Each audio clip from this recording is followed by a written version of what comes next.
Hi, and welcome to episode 18 of the Motivational Minute.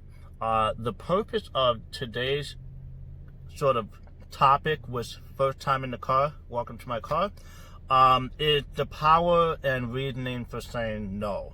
I think a lot of people cover this, but it's one of those sort of topics and things that when you're in the midst of it, when you're trying to move up in your corporate career, you're trying to make an impression that maybe some job, maybe just got promoted, you're trying to get established in a new business, or, in your personal life, you're trying to make sure that you're maintaining great relationships that you have. Oftentimes, you're going to be tempted to say yes to something that, frankly, you don't have the bandwidth for.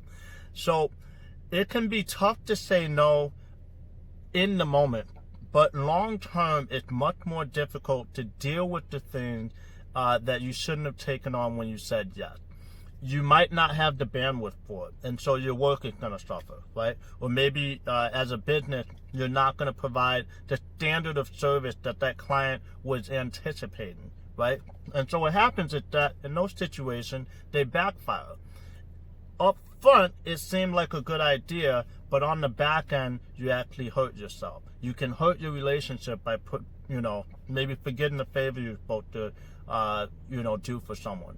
Or maybe the quality of work on a given assignment at your job, at that new promotion, wasn't as good because, again, you exceeded your bandwidth.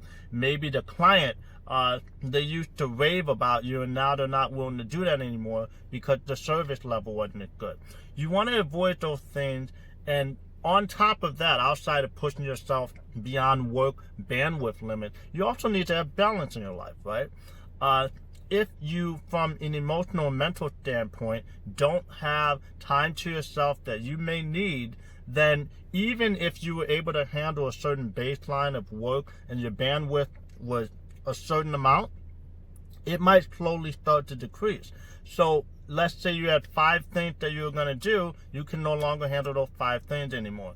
So say no, be selective, put yourself in a position that you're able to do fewer things better as opposed to more things, because it did not make you a better person to take on things that you shouldn't be taking on.